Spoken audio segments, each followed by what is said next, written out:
इस वक्त हमारे साथ भारतीय जनता पार्टी के वरिष्ठ नेता और इटावा के पूर्व जिला अध्यक्ष मौजूद हैं। बातचीत करेंगे, जानेंगे किस तरीके से आप देख रहे हैं कि इटावा के दांदरपुर में जो घटना हुई है उसको लेकर आज जो प्रदर्शन हुआ है सड़कों पर और पत्थरबाजी भी हुई है, गोली चलने की भी सूचना मिली है, उसको लेकर क्या कुछ कह रहे हैं, क्या कहेंगे जिस तरीके से आज जो घटना हुई इटावा में? दांदरपुर ग्राम विकास खंड महिवाम पड़ता है और वहाँ श्रीमद् भागवत कथा का आयोजन प्रस्तावित था, जिसमें भागवताचार्य के रूप में कथा व्यास जी को आमंत्रित किया गया। बड़ी अच्छी बात है, बड़ी अच्छी परंपरा है। गांव-गांव में इस प्रकार के भक्ति ज्ञान और वैराग्य की चर्चा होती है, उससे लोगों के मन शुद्ध होते हैं और उसका व्यक्ति का आत्मबल बढ़ता है, मनोबल बढ़ता है, जिससे व्यक्ति सकारात्मकता के माध्यम से समाज को ज़्यादा से ज़्यादा उत्कृष्ट बनाने का प्रयास करता है।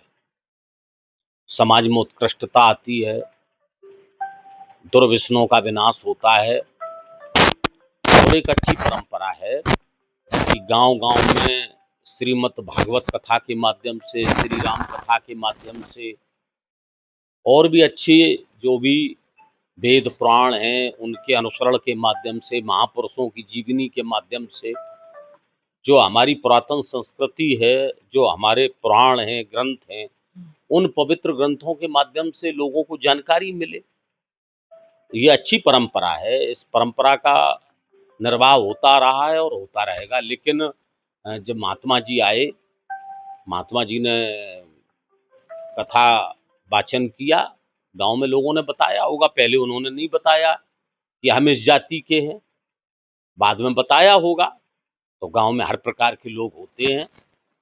हालांकि भारतीय जनता पार्टी के नेतृत्व में, वर्तमान सरकार के नेतृत्व में कुरीतियां जितनी भी हैं, जितने भी पाखंड हैं, जितने भी अंधविश्वास हैं, उन पर विजय प्राप्त करने का हम लोगों का संकल्प है। और हम लोग जातवाद और छुआछूत अस्पृश्यता को मिटाने को लेकर के राष्ट्रवाद और मानव दर्शन का नारा देते हैं। आज जितने भी साधु हैं, संत हैं, सन्यासी हैं, ऋषि हैं, मुनि हैं, ओझा हैं, गुनिया हैं, जो भी तांत्रिक हैं, मांत्रिक हैं, यांत्रिक हैं, जो इस प्रकार की शक्ति रखते हैं, लोगों का सिर्फ उनमें विश्वास होता है, सवाल पैदा नहीं करते हैं। हम देखते थे कि हमारे छात्र जीवन में एक बाबा डालचंद थे, वो वाल्मीकि समाज के थे। तो हमारे पिताजी ने उन्हें कीर्तन के लिए आमंत्रित किया था और वो कीर्तन करने आए थे और बहुत अच्छा उन्हें दान दक्षिणा और देकर के उनको ससम्मान विदा किया था। तो ये परंपरा चली आ रही है। हमारे यहाँ बकेवर में बाबा परमहंस थे, तो कभी लोगों ने उनकी जाति नहीं पूछी, सिर्फ लोग उनका आशीर्वाद लेने जाते थे। महात्मा जी थे। हम चाहते हैं कि भारत का एक एक नागरिक राष्ट्रवाद से जुड़े, मानव दर्शन से जुड़े, ईश्वर में उसकी आस्था होनी चाहिए, भगवान में उसकी आस्था होनी चाहिए और अच्छे कर्मों के माध्यम से उसका निर्माण होना चाहिए। जो आपने वायरल वीडियो देखे उसमें जातिवाद पूछी गई, जात पूछा गया, किस किस जात से हैं, तो इसको लेके आप क्या कहेंगे? ये गांव में हर प्रकार के लोग होते हैं। कभी हम देखते हैं कि ब्राह्मणों के साथ, अभी हम जब भारतीय जनता पार्टी के 12 से 16 तक जिलाध्यक्ष थे, श्री अखिलेश यादव जी उत्तर प्रदेश के मुख्यमंत्री थे, तो उस समय हरिवारपुर में एक ब्राह्मणों के साथ बड़ी घटना हुई, उनके मुंह काले किए गए, उनके साथ बदसलूकी की गई। लेकिन जब प्रशासन ने थोड़ी बहुत कार्रवाई कर दी तो सारे लोग शांत हो गए थे। इसमें भी प्रथम दृष्टया जिन लोगों ने महात्मा जी के बाल काट दिए, उनके खिलाफ पुलिस ने कार्रवाई कर दी थी। अनावश्यक छोटे से मुद्दे पर बड़े लोगों को इसमें हाथ नहीं डालना चाहिए। जिस तरीके से श्री अखिलेश यादव जी ने अपना बयान देकर और इनाम देकर, और ये जो सब एकदम से अपना एक नाटक टाइप हो रहा है, ये ठीक नहीं है, उनके कद के हिसाब से भी ठीक नहीं है। हम कभी देखते थे कि नेताजी थे, श्री मुलायम सिंह यादव जी थे इस क्षेत्र में, जब राजनीति के शुरुआत दौर में, तो बड़े बड़े जितना ठाकुर ब्राह्मण सभी वर्ग बैकवर्ड अगड़े पिछड़े सबको जोड़ के सिर्फ उनका सवाल होता था जनता के लिए, तो जनता के लिए काम करते थे, बड़े नेता बने लोग, उनका न रहने के बाद भी उनके लिए सम्मानजनक भाषा बोलते हैं। तो हम तो यही चाहते हैं कि ऐसे मुद्दों पर राजनीति ना हो करके सब लोगों को मिलकर रहने की आवश्यकता है। हमारे यहाँ बार बार वोट पड़ते हैं, हमारे यहाँ इस कस्बे में 10-12 हज़ार वोट पड़ता है, कभी कोई द्वंद्व नहीं होता है, कोई विवाद नहीं होता है। यहाँ ताजिया निकलते हैं तो हिंदू मुसलमान एक साथ कंधा लगा करके एक ताजिए में भी हिंदू कंधा लगाते हैं। यहाँ हिंदू मुसलमान को भी जातिवाद के आधार पर हम लोग कोई राजनीति नहीं करते हैं। हम आज जो प्रदर्शन देखने को मिला, उपद्रव हुआ, भारी संख्या में पुलिस फोर्स गांव में तैनात है। गांव को लोग कह रहे हैं कि हम डरे हुए हैं, 3 दिन से बाजार नहीं जा पा रहे, खेती किसानी नहीं कर पा रहे। तो इसको लेके किस तरह हमने से? हमने जो अध्ययन किया, जिन्होंने भागवत कराई थी, वो बहुत सीधे और सच्चे व्यक्ति हैं। कभी कभी लोग कहते हैं कि होम करने से भी हाथ जल जाता है, ये वाली कहावत उनके साथ साबित हो गई। बेचारों ने, वो तो कहीं बाहर रहते थे, उन्होंने भागवत का आयोजन किया, पंडित जी आए, उन्हें उन पंडित जी को भी किसी दूसरे ने आमंत्रित किया था, और वो चाहते भी नहीं थे इस प्रकार की घटना हो जाए, और घटना हो गई। उस घटना को लेकर के अब जब कार्रवाई हो गई, तो लगातार हम देख रहे हैं कि तमाम पढ़ा लिखा नौजवान युवा अनावश्यक सड़कों को जाम करना, हाईवे को जाम करना, अराजकता का माहौल करना, पुलिस की गाड़ी तोड़ना, पुलिस पे पथराव करना, योगी जी और मोदी जी के बारे में, जिनका कोई, योगी जी का इतना सख्त कानून है कि पहले ही दौर में उनके खिलाफ कार्रवाई हो गई, जिन्होंने महात्मा जी का अपमान किया, अनादर किया। तो इस प्रकार का जो लोग कृत्य कर रहे हैं, वो अपने भविष्य के साथ खिलवाड़ कर रहे हैं। जितनी उन्हें महात्मा जी के प्रति ये आत्मीयता का प्रदर्शन नहीं है, ये अपनी-अपनी लोग राजनीति चमकाना चाहते हो, इससे राजनीति चमकेगी नहीं, बल्कि लोगों का भविष्य खराब होता है। जब आप कानून को हाथ में लेंगे, पुलिस पे पत्थर चलाएँगे, लाठी चलाएँगे, गोली चलाएँगे, तो किसी भी सत्ता पक्ष के लोग भी अगर गुंडागर्दी करेंगे, तो उनके खिलाफ पुलिस के द्वारा कार्रवाई होगी, और ये सब ठीक नहीं है। ये बच्चे जो आज निकल के आ रहे हैं, ये उन्मादी बन रहे हैं, इस तरीके से राजनीति नहीं होती है। आज राजनीति होती है, जो लोग पढ़ रहे, लिख रहे, जो लोग पहलवानी कर रहे, जो लोग दौड़ लगा रहे, जो कसरत लगा रहे। हम जब दंगल अखाड़ा कराते थे, तो 90% यादव पहलवान आते हैं, 90% कबड्डी के खिलाड़ी पहलवान यादव वर्ग के आते हैं, और यादव वर्ग ने जो तरक्की की है, उसका मैं सम्मान करता हूँ। आज दोहरे वर्ग के लोग हैं, लोग स्वच्छता में जा रहे हैं, लोग स्वास्थ्य के प्रति गंभीर हो रहे हैं, लोग शिक्षा के प्रति गंभीर हो रहे हैं, लोग एक दूसरे का आदर करें, सम्मान करें, और एक दूसरे के पूरक बने, और एक दूसरे से जो हमारे पास नहीं है, वो हम दूसरों से प्राप्त करें, जो दूसरों के पास नहीं है, वो हम उन्हें देने का प्रयास करें। और राजनीतिक यही सोचता है। राजनीति में लोग आते जाते हैं, कभी समाजवादी पार्टी की सरकार बनती है, कभी बहुजन पार्टी की सरकार बनती है, कांग्रेस की लंबे समय तक सरकार रही, आज बीजेपी की सरकार मोदी जी और योगी जी के नेतृत्व में है।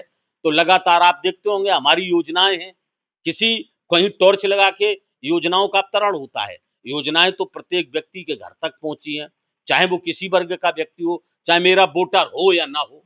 आज आज अगर आवास बन रहे हैं, तो चाहे हिंदू का हो, और हिंदू में किसी वर्ग का हो, मुसलमान वर्ग का हो, तो कभी कोई इस प्रकार की हमारी और पार्टी की विचारधारा नहीं है। विचारधारा में केवल मानव दर्शन है, विचारधारा में राष्ट्रवाद है, विचारधारा में नर सेवा नारायण सेवा है। और जो लोग पीडीए की बात कर रहे हैं, तो कभी नेताजी जब राजनीति करते थे तो दिखता था।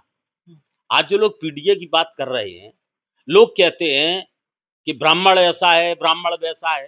राजनीति का लोग विरोध करते हैं, कहते हैं राजनीति बहुत खराब है, और राजनीति सब करना चाहते हैं, और ब्राह्मण को सब गालियां देते हैं, और ब्राह्मण सब बनना चाहते हैं।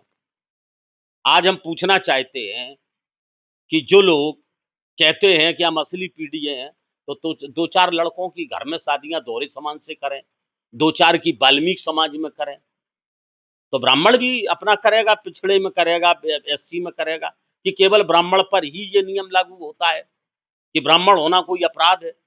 भाई आप भी तो अब पीडीए की बात कर रहे हैं, तो आप कुछ अल्पसंख्यकों में शादी करें। तो नेताजी ने, अखिलेश जी ने तो स्वयं क्षत्रिय समाज में शादी कर ली, नेताजी ने वैश्य समाज में शादी कर ली। तो आप तो आंगड़ों में जा रहे और आप पिछड़ों की बात कर रहे। और जब नौकरी की बात आती है तो एक अल्पसंख्यक चपरासी नहीं बनता है, एक दोहरे चपरासी नहीं बनता है, आपके लोग 10,000 चपरासी बनते हैं और आप जैसे होता है वैसे बना लेते हैं। तो हमारा मतलब है, जिस पीडीए की आप बात कर रहे हैं, उस पीडीए का आप फार्मूला कभी लागू नहीं कर पाएंगे। केवल ये हवा हवाई पीडीए है। केवल जैसे हमारा नारा है, वोट सबका, वोट सबका, हम लेते हैं। तो मोदी जी ने नारा दिया, सबका साथ, सबका विकास, सबका विश्वास, सबका प्रयास। और श्री अखिलेश यादव जी वोट भी लेते हैं और सरकार बना लेते हैं। तो वोट सबका और विकास घर का, इतना फर्क है। वहीं इसलिए इस प्रदर्शनकारियों का ये भी कहना है कि ये उपद्रव तब शुरू हुआ, ये प्रदर्शन तब शुरू हुआ जब उनकी तरफ से, दूसरे पक्ष की महिला की तरफ से छेड़खानी का आरोप लगाया गया और मामला भी दर्ज कर लिया गया बिना जांच किए। देखिए ऐसा है, पहले कार्रवाई महात्मा जी के साथ जो उनका अनादर हो गया,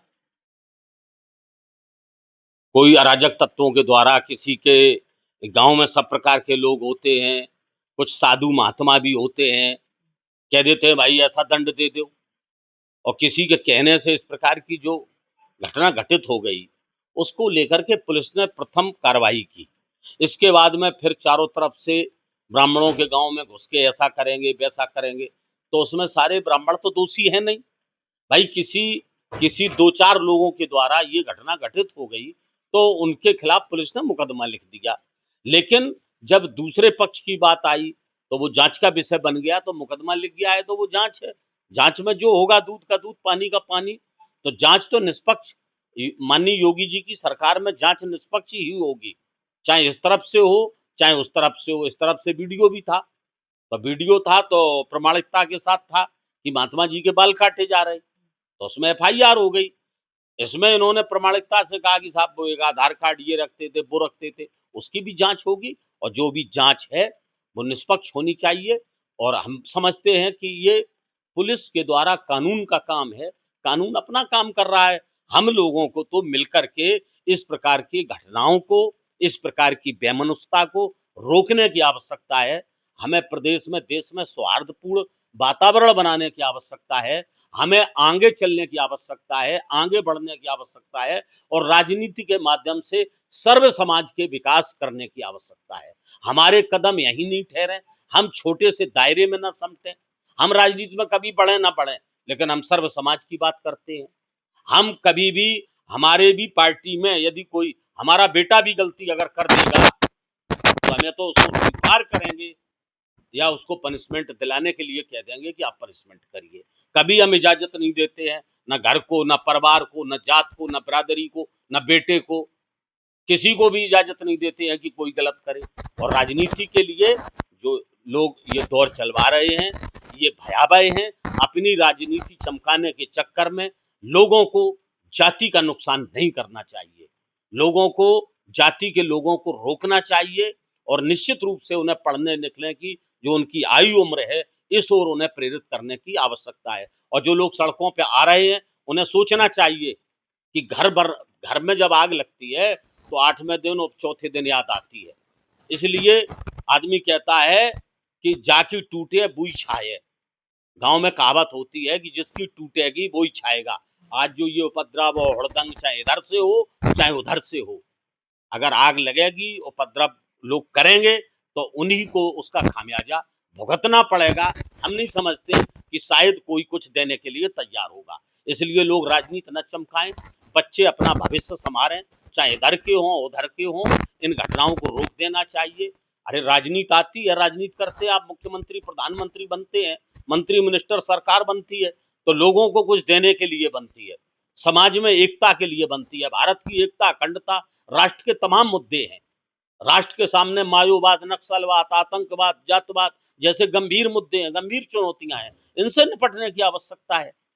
आज सब लोग मिलकर के, सब सब लोग, कभी राजनीति है, लोग अपना अपना वोट करते, अपनी विचारधारा से वोट करते हैं, करते होंगे, करना भी चाहिए, लेकिन गलत दिशा में किसी को मोड़ना कि बिना टिकट रेल में चले जाओ, हमारे लिए ट्रक फूंक दो, हमारे लिए बस फूंक दो, जो लोग इस प्रकार का आह्वान करते हैं वो समाज के हितैषी नहीं बल्कि समाज के सबसे बड़े विरोधी और विषैले तत्व हैं, जो इस प्रकार के लोग समाज को गलत दिशा में और जलती हुई आग में झोंकना चाहते हैं। तो ये थे भारतीय जनता पार्टी के वरिष्ठ प्रदेश नेता जिन्होंने घटना को लेकर जानकारी दी।